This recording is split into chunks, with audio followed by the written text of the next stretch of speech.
All right, thank you so much, Rick. Let me just make sure. All right, muted everyone, and I'm going to share my screen. So give me a moment.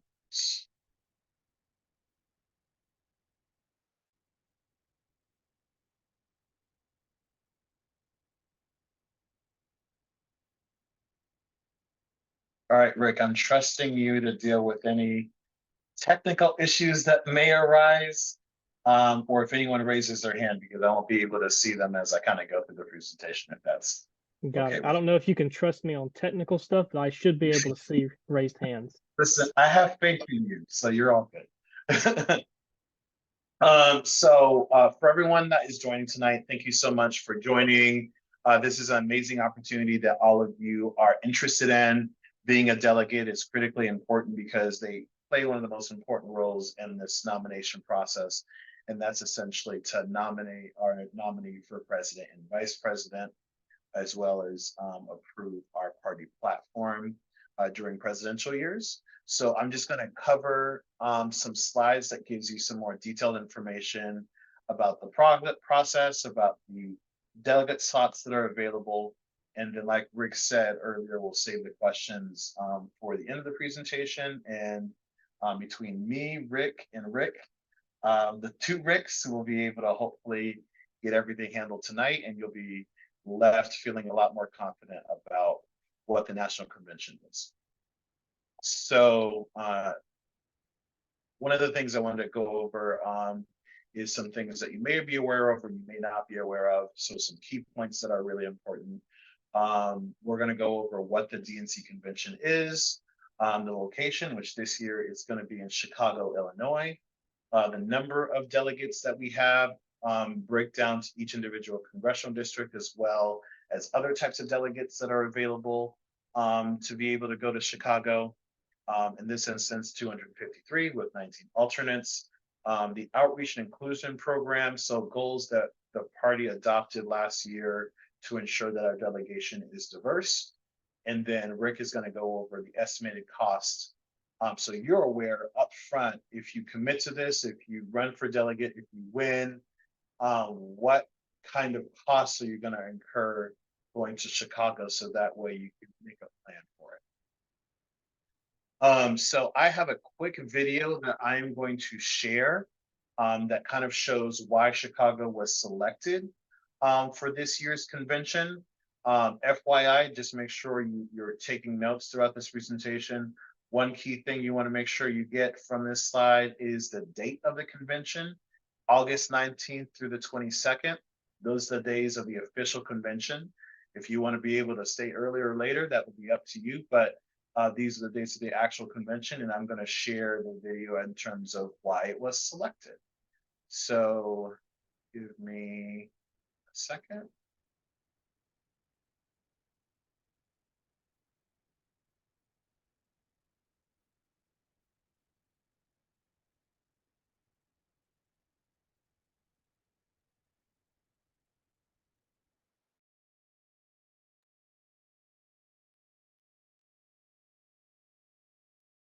All right, can everyone still see my screen? All right, cool.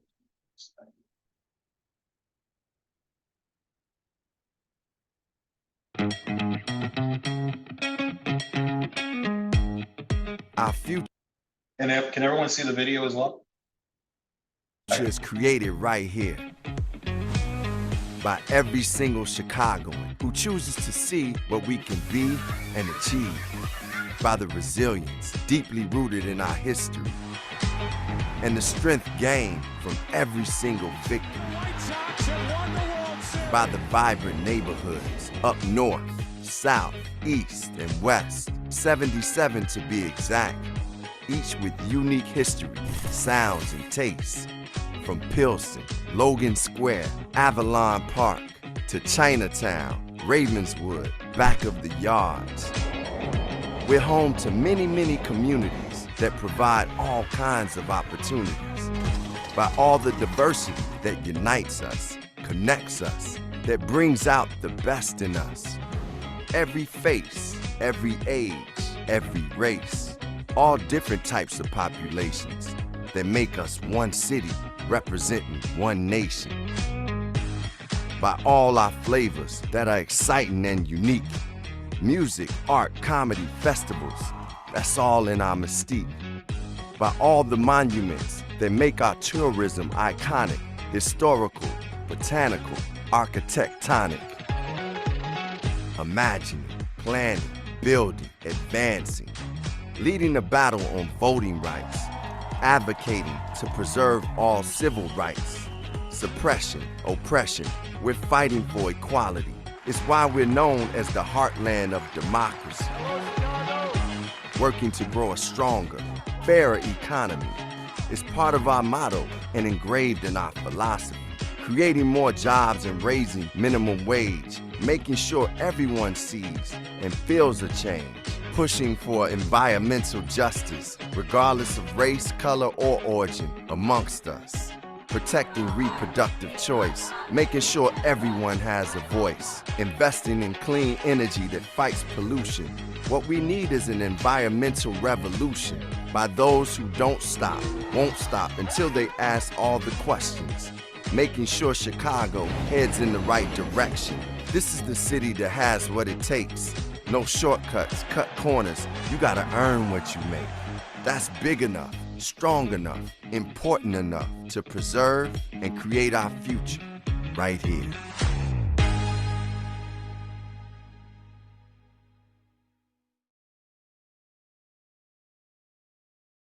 So now, wait a second.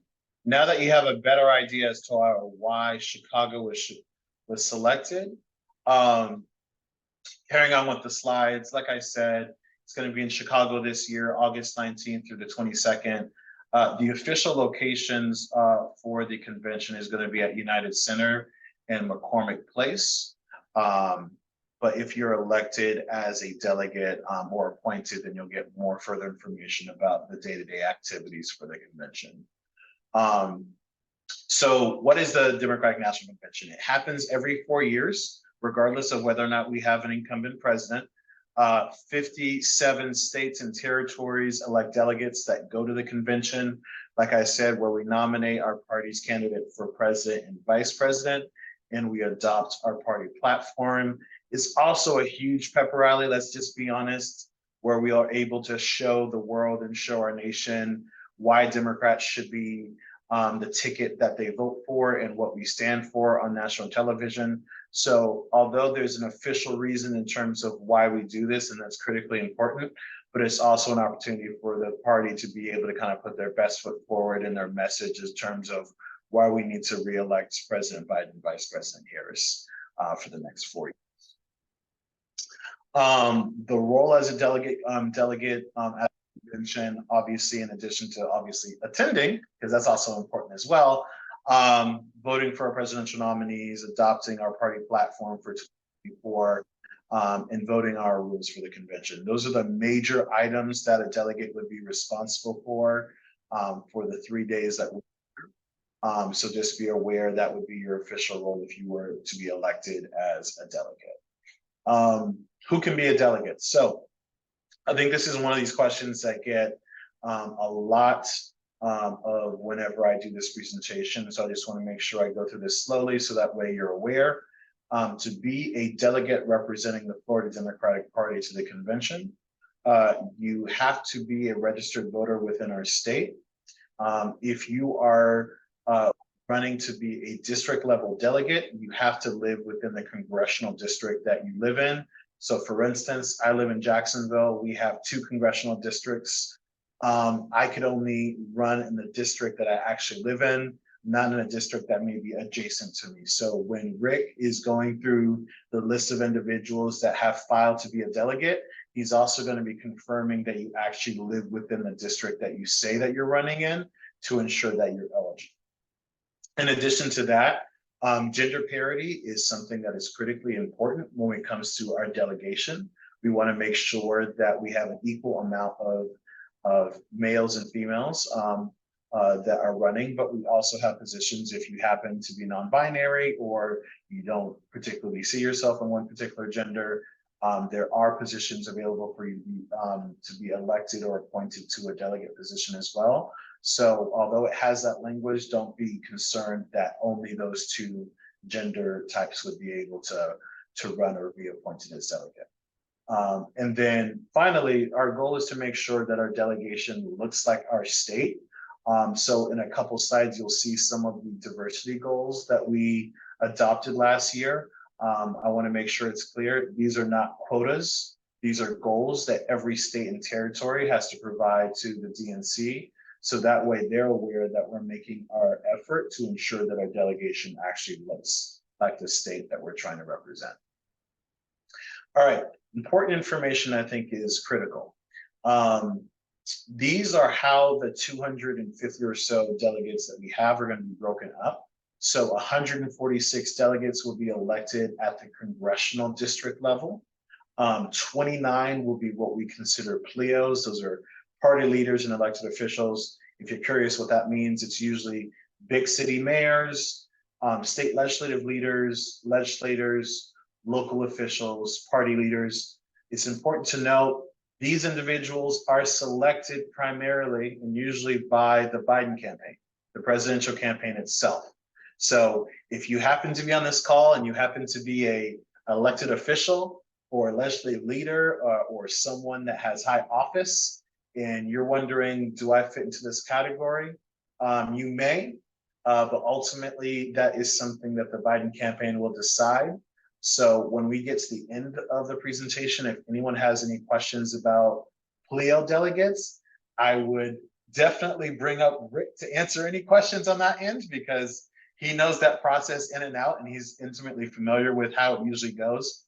But I just want to point that out just in case there was anyone else on the line that was curious about that.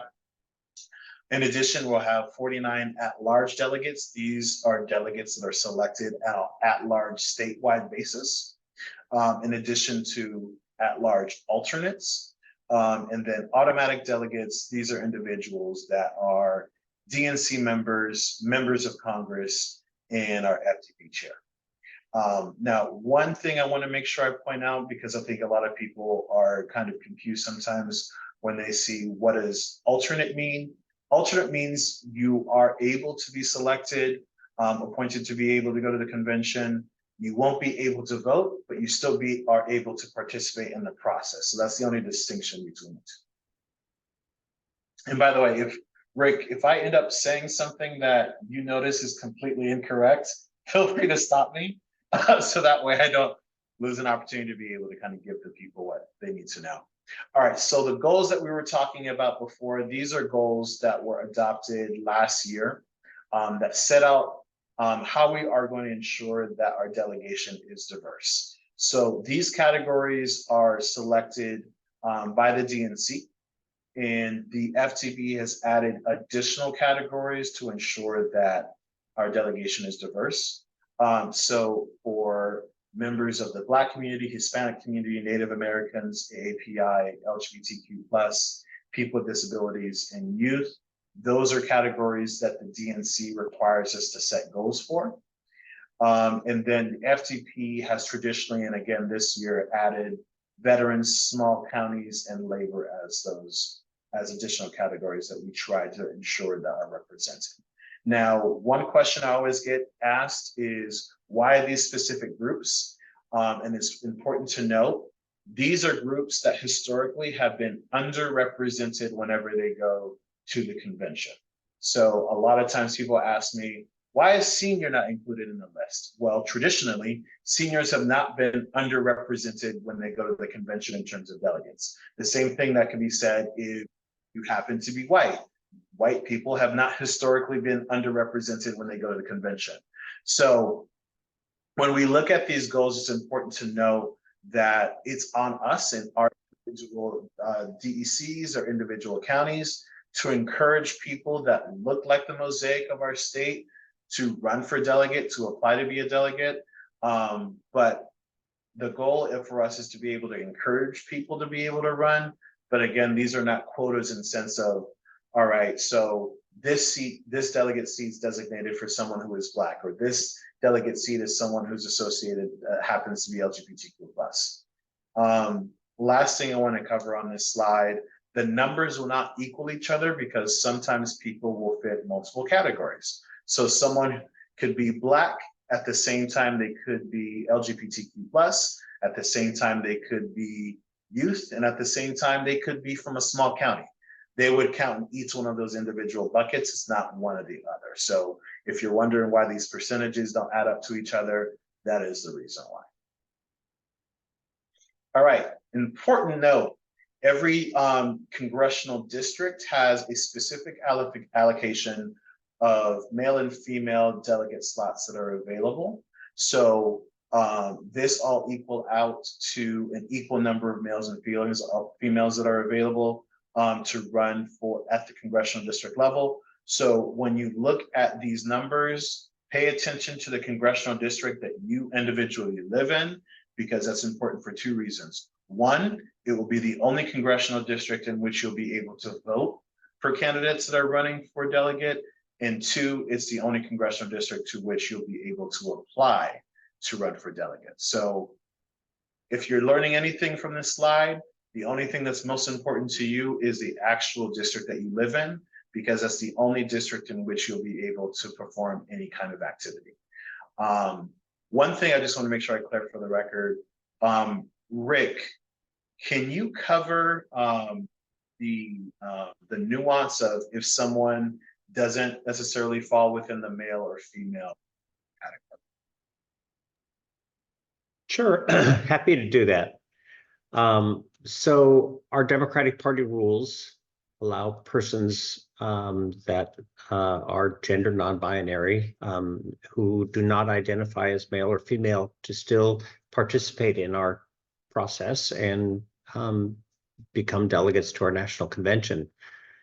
So let's take, because it's really easy math, let's take district number 1, which has right now designated that two men and 2 women will serve as delegates to that convention, to the convention from that district. So that's not to say that gender non-binary people can't apply, because they can. They're encouraged to as well. And what will happen is the voters, if there's a gender non-binary person running, the voters will show up in their district, and they will be told to vote for 4 people. And the party will, at the end of the election, will tally up the votes. And if one of the candidates that is gender non-binary gets the most number of votes, then what we'll do is we will see who basically falls next in place, and if that happens to be a male, then we'll go male, female, and back to males. So we will end up theoretically with 2 men, 1 woman, and 1 gender non-binary person. Or if the next highest vote getter happens to be a female, we would end up with 2 women, 1 man, and 1 gender non-binary person elected. So for a total of 4. But basically, the party requires equal division between our male and female identified candidates, with the difference of no more than 1. And so if persons that are gender non-binary, or persons that are non-binary, I should say, receive enough votes to become elected, then we'll just balance the rest of the delegates accordingly to make sure that we end up with an equally divided number of males and females. Awesome. Thank you, Rick. You bet. All right, next slide.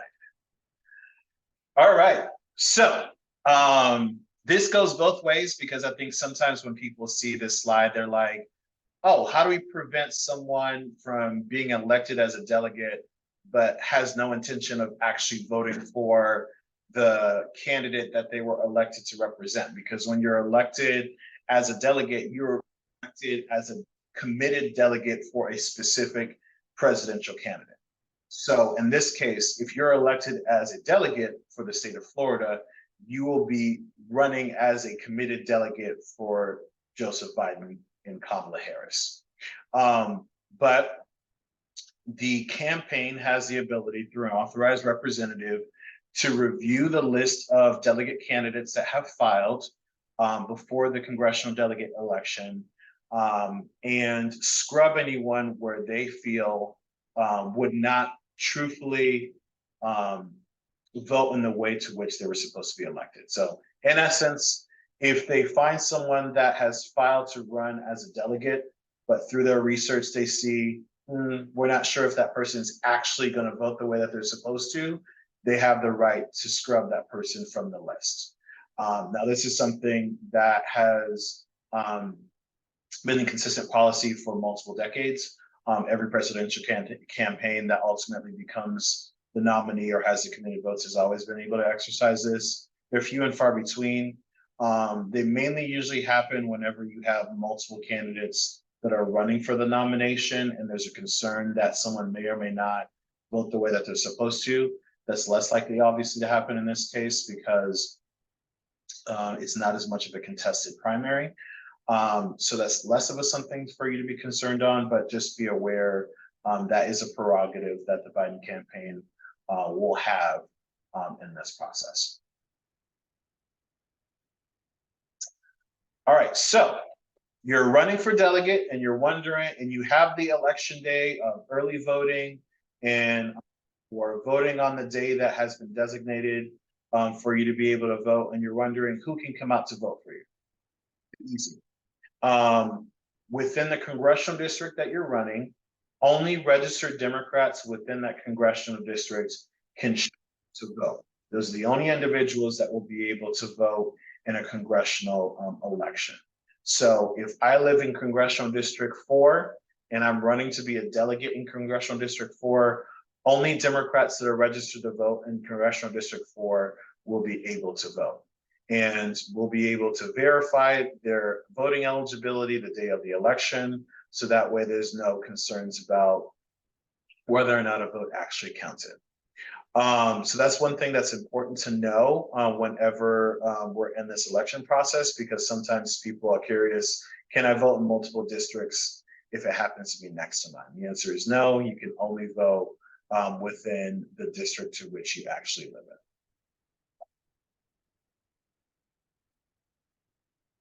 Now, next question is usually, all right, I want to run for delegate, but who is actually qualified to be a delegate? Really simple as well. Any registered Democrat is able to file to run for delegate.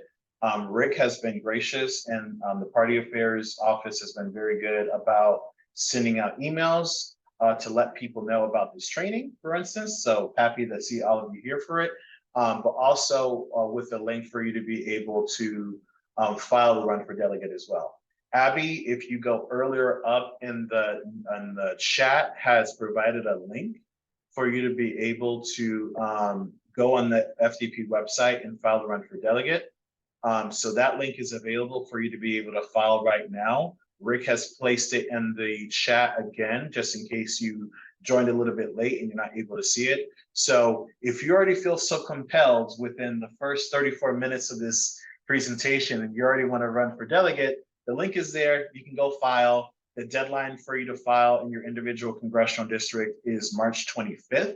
So just be aware, if you're wondering how much time you have a little over a month between now to file to run for delegate. So March 15th is the final day for you to be able to qualify. How do you win? All right, treat this like a normal campaign, because at the end of the day, whoever has the most votes wins. That's who gets to be a delegate when you're running at the congressional district level. So if you got a whole bunch of friends and family, cousins, aunts, uncles that you think will be able to show up on a day to come vote for you, treat it like a campaign and make sure that they're showing up to vote for you, because that is how this election is going to be decided. It's going to be based on the total number of votes that have been cast. And depending on how many delegate positions you have in your congressional district, whoever has the most votes in both of the female gender categories will be able to win a delegate slot. So when you plan on running for delegate and you have filed your paperwork, I would start to campaign as soon as possible because it's a short window between now and when the elections will occur. And it's important for you to be able to kind of get an idea on the people that you want to show up to vote for you, because that ultimately will decide if you get to be a delegate to the national convention. All right, Rick, you have this one, Gable, to talk about costs. Sure, it's hard to follow Daniel. So elegant. Thank you for doing that. We really appreciate it. So the cost of the convention. This is a subject, I know why Daniel gave it to me, nobody wants to talk about. But it does cost money to go to the convention. But I want to make clear there is no fee associated with running to be a delegate or being selected. But you will have travel, food expenses, hotel expense in your time in Chicago. And the party does not provide funding for delegates to cover that expense. The hotel, every delegation from the DNC gets a certain hotel they stay in. Ours is the Palmer House. The rate per night is $359. Yes, I know that is a lot of money. A way that is very common for people is they will share rooms. I've heard of people 4 to a room. I heard in 2016, 6 to a room before. God bless those who did that. But there is people a lot of times that will share rooms for your flight. Some of you may choose to drive. Certainly okay if you do that. Chicago O'Hare Airport when you're flying. So if you want to go now and look at flights, see how expensive they are, so you can start planning and budgeting, that is okay. We also advise that you arrive on Sunday, August the 18th. Monday the 19th is when the convention will get started. And you can depart Friday the 22nd. The convention will end Thursday night. So that is the cost. Also, I want to mention there is a breakfast every morning. So breakfast is provided. We will have a big delegation breakfast. There will be speakers, so that will be provided. There will also be perhaps other things. There may be after parties after each night of the convention that may have food.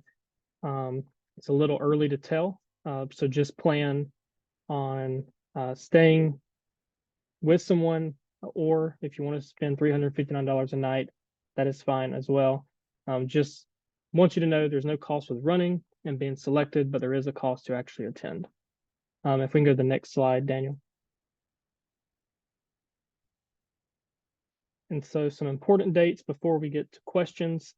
The delegate filing form was made available on our website February the 5th.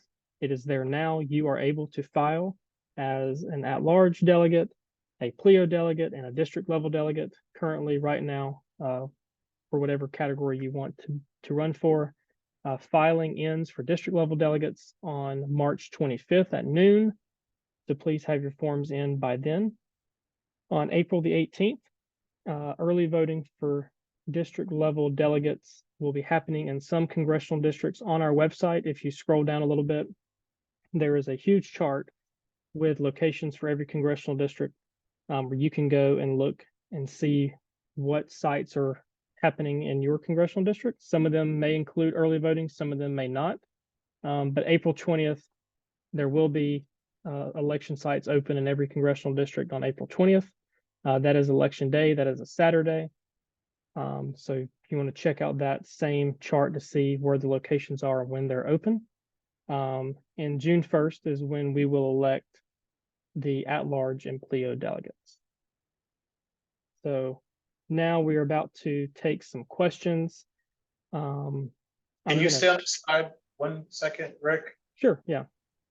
Can you, just in case people are confused, can you explain to people what an at-large delegate is? And if they're interested in being an at-large delegate, is it the same as applying for a district delegate? Sure. It is the same form to apply. It is different. District level delegates are elected at the congressional district level. Most of you on this call should apply as a district level delegate. At-large delegates are similar to Clio delegates, are chosen by the Biden campaign. Anyone can apply. Any registered Democrat in the state can apply. But it's easier to get elected at the district level than apply as an at-large, because there's so many people who will apply. So I hope that answered it, Daniel. Okay, can I just jump in with just a little bit more? There's also 146 district level delegates where there's only 49 at-large delegates for the whole state.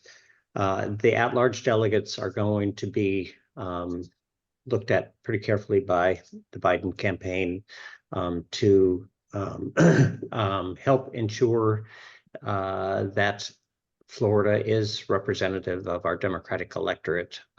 And so the priority consideration will go to helping the party achieve its representation goals that it has set in the plan, and also just ensuring that overall the number of men and women in the delegation are equally divided. So these aren't positions that are generally like run for these positions, so to speak.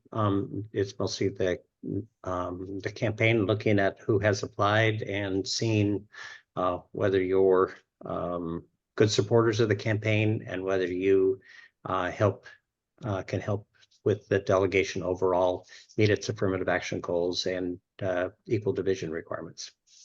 Yes, the overall take from all of this is for the most of you should be filing for district level delegate positions. There's more of them. You should be running in your congressional district and getting your friends, your family to show up and vote for you. One follow-up question, and then obviously you can go to the hands raised. And either Rick can answer this question. Let's just say you can't afford to obviously pay at $359 a night to go to the convention for multiple days. Can people fundraise, do GoFundMe's, do a campaign to help raise to be able to go to the convention? Because I know that's probably a question that a lot of people may have a concern about because they may not be able to afford to go. I was a delegate in 2020 and it was COVID. So I don't have any experience with that. So if Rick Boylan has an answer, happy to hear that. I can just say that we want everybody to feel welcome to participate in this process. And if someone is a person with low or moderate income and is concerned about that, the party encourages you to still run and participate. I have known a number of people that have needed some financial assistance to be able to attend past conventions. They have used things like GoFundMe to reach out to friends and colleagues and things like that to ask for some help, and people are always more than happy to provide assistance to folks to be able to attend the convention. The state party and specifically our affirmative action committee working on this process is charged with responsibility to also provide some guidance, advice to people who may need to try to figure out ways to raise some funds to be able to afford to attend the convention. And so if you are elected as a delegate, it's not all on you. Reach out to the party for some guidance on that. Room sharing is a big help. In the past, like I said, people have shared rooms. I've known 4 people to a room. I've even heard of 6 people to a room. I would not do 6 people. 4 is enough, but that's a big help. And I want to mention before we actually start taking questions, if you have filed to run on our website, I've seen it in the chat, I've got a call about it, a few calls about it. If you filed, you hit the submit button, you are good. We're not sending you an automated email saying, yes, you filed. What we are trying to do is to get on our website a running list of on the back end where you can see who is filed to run in each congressional district. So we will be doing that. But if you have filed and hit the submit button, you are good. So with that, I'm going to stop the recording because some people don't want to be on recording and ask their question. So to our recording audience that will be posted on our website, we thank you for joining us. Also want to give a shout out real quick. There's a class here tonight that is watching, I believe, from South Carolina. They're a South Florida Road to the White House class, which sounds very interesting. If I had known that existed, I may have went to South Florida. I went to Florida State, if you can't tell behind me. So I want to give a shout out to that class and the young people for tuning in and watching this. Not a lot of people know about this process, so it's great you all are so involved. And I want to thank your teacher for making sure you are here tonight. No one would be where we're at without good teachers in our life. So give a shout out to that class. And with that, I'm going to stop the recording and then we will take some questions. So how